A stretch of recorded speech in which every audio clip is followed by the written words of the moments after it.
July 27th, 1946, Georgia mob massacres 2 Negroes and wives. Monroe, Georgia, July 27th, 2 young Negroes, one a veteran just returned from the war, and their wives were lined up last night near a secluded road and shot dead by an unmasked band of 20 white men. The ghastly details of the multiple lynching were told today by Lloyd Harrison, a well-to-do white farmer who had just hired the Negroes to work on his farm. Harrison was bringing the Negroes to his farm when his car was wayward by the mob 8 miles from Monroe. Questioning of one of the Negroes by the mob indicated Harrison said that he was suspected of having stabbed his former employer, a white man. The Negroes, Roger Malcolm and George Dorsey, both 27, were removed from the car and led down a side road. The women, who were sisters and who had just recently married Malcolm and Dorsey, began to scream. Then a mob member said that one of the women had recognized him. "Get those damn women too," the mob leader shouted. Several of the men then came back and dragged the shrieking women from the automobile. A few moments later, Mr. Harrison heard the shots, many of them, and the mob dispersed. The grotesquely sprawled bodies were found in a clump of bushes beside a little-used side road. The upper parts of the body scarcely recognizable from the mass of bullet holes. Dorsey's mother, Monia Williams, said that her son had just been discharged after 5 years in the military and that she had received his discharge button in the mail just this week. Not a YouTuber, just like making videos. And this, what I just read is from 100 Years of Lynching. Now, this is a book that is basically, it's newspaper articles of black people being lynched, going back from the time we were from 1899 to the 1960s.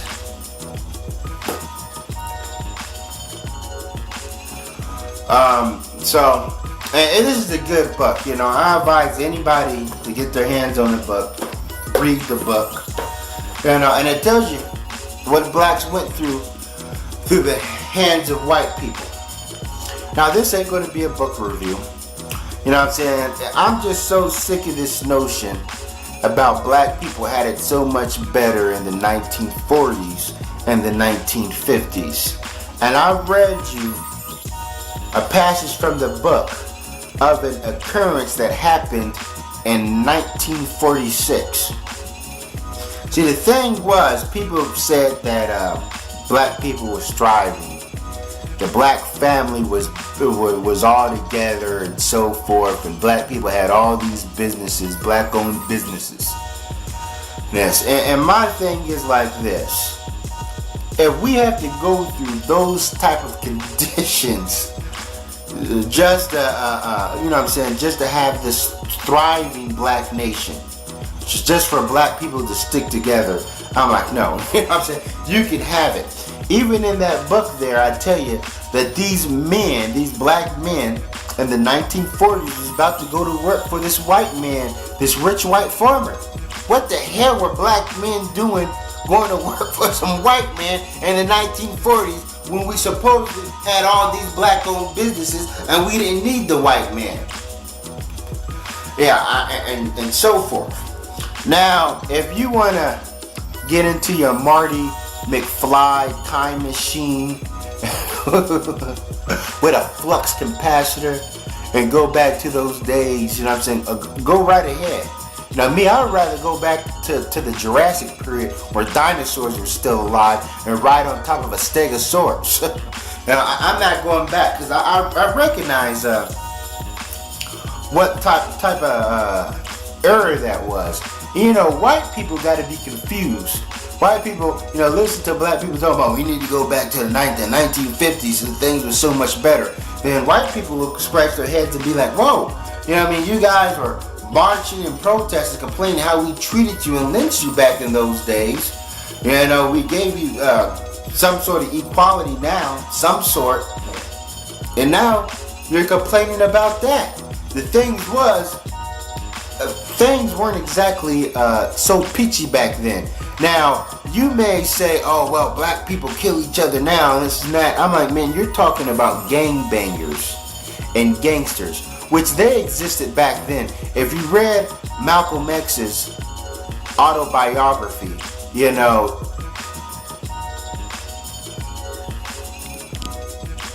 even Malcolm X's biography, he talked about how, there was this social division amongst black people, and the upper echelon of black people that was doing good were nothing more than boot blacks for white men, janitors for white companies, and so forth.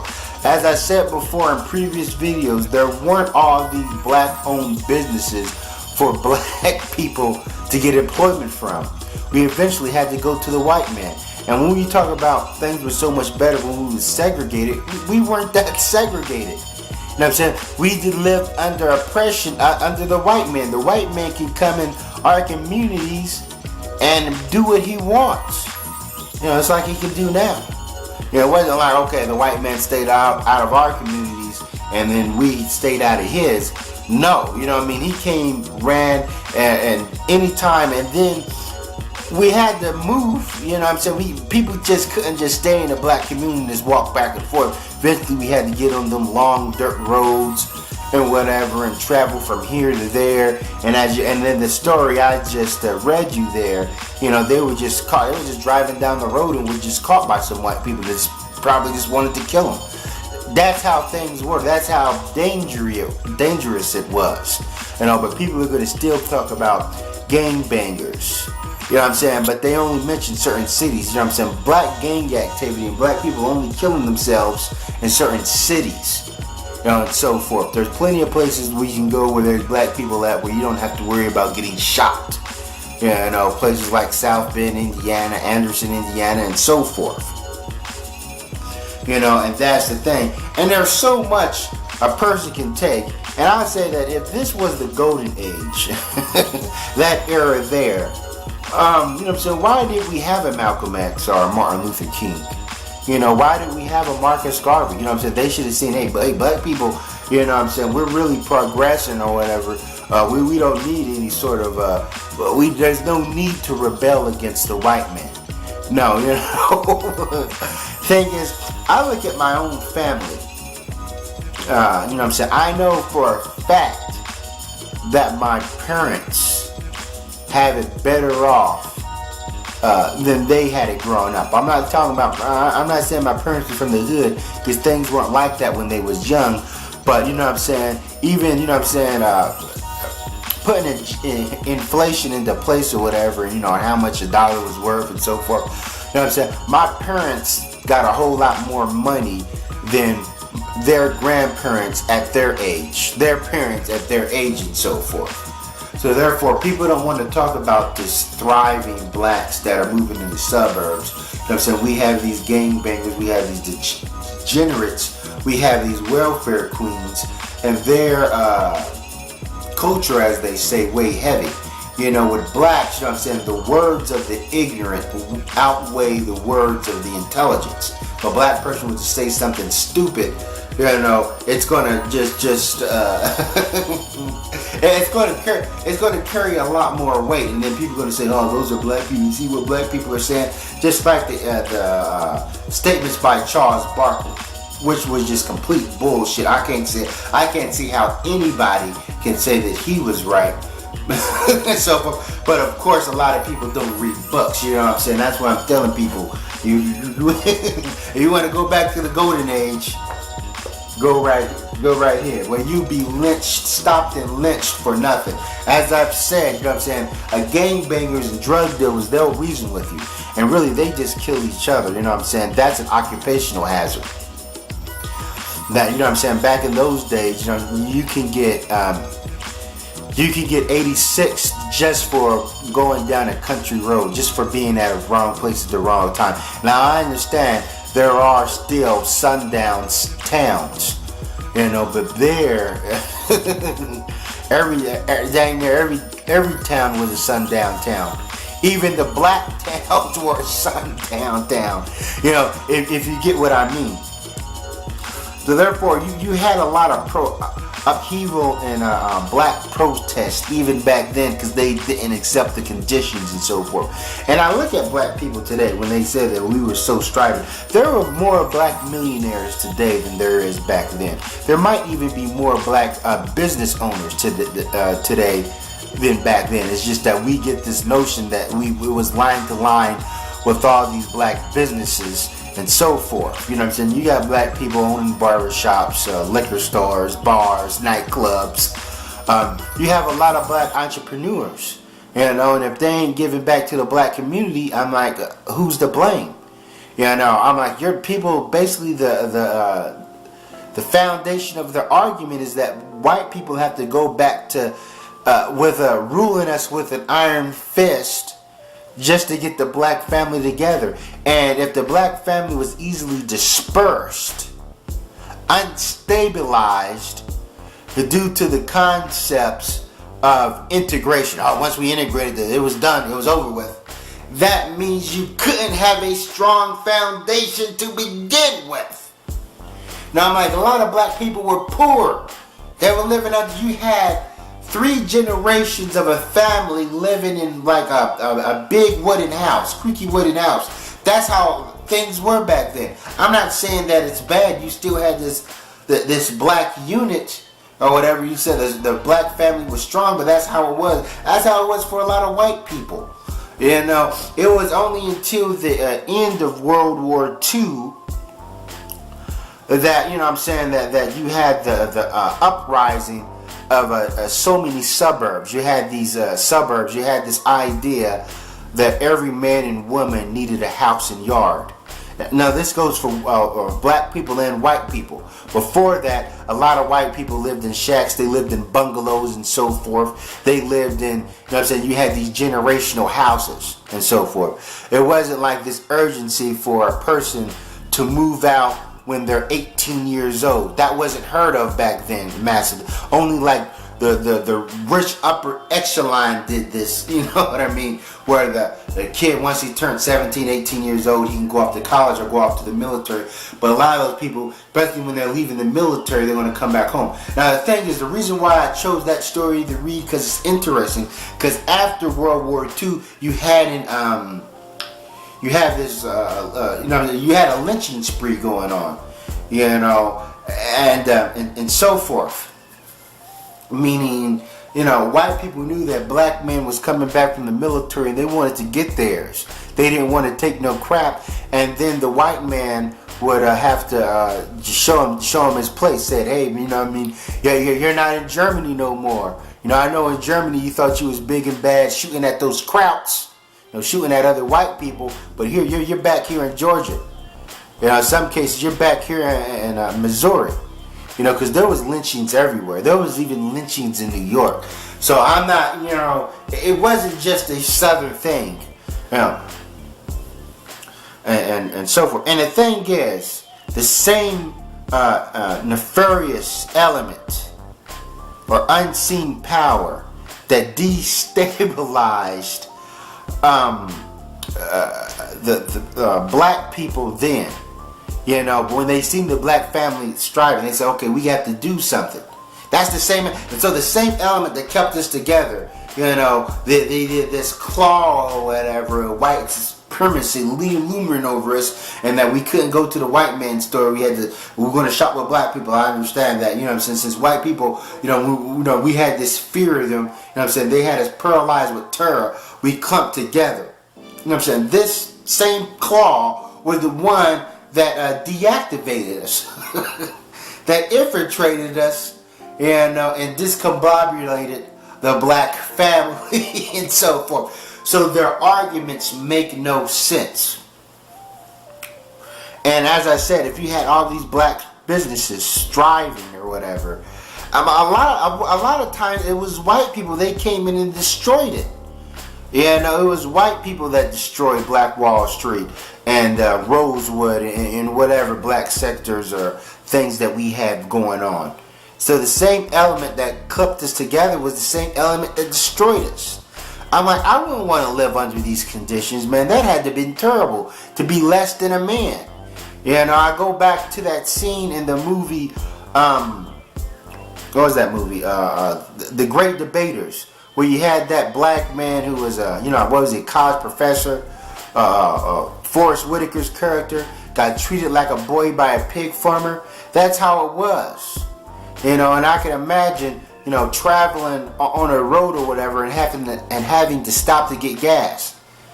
But seeing a gas station ran by white people and white people looking at me funny and so forth, that I knew it's going to be a hassle, you know, for me to just get gas. It's not going to be easy. I'm going to have to deal with some shit.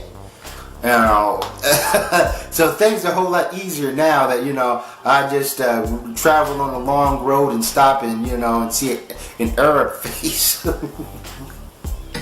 And the thing is, when it comes to economics back then, America didn't outsource. So therefore,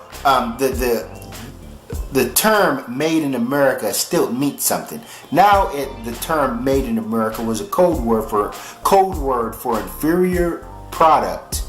And this product is not going to last so long.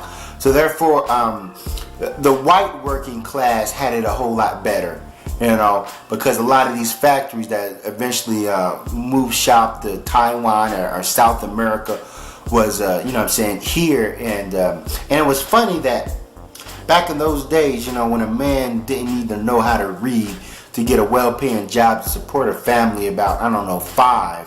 You know what I'm saying? White people had this attitude and so forth. And when we look at things, a lot of things haven't changed. Do we still have black neighborhoods? Yeah. You know, there's plenty of black neighborhoods where you see nothing but blocks and blocks of black people. And our white people still, you know what I'm saying, we're still being gunned down by the police. There are more black people being shot by police than there were today than there were lynchings of yesteryear. So why can't, you know what I'm saying, black people stick together? You know what I mean? We still have a lot of these conditions that still are true today. You know?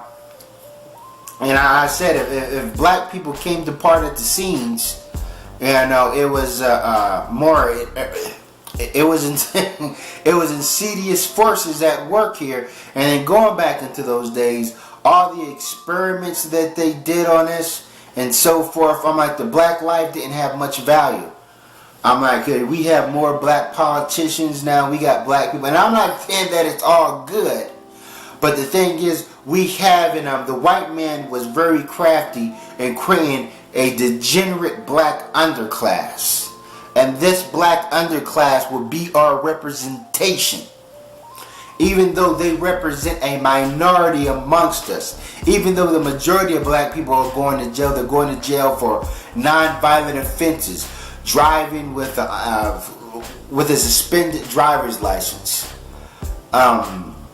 driving marijuana, child support, you know, and that. But they're going to make it seem like all these black people are in jail, that these black men incarcerated are just so vicious, and they're going to come out and it's going to be hell to pay, and so forth. I'm like, why did Marcus Garvey wanted to create the Black Line movement?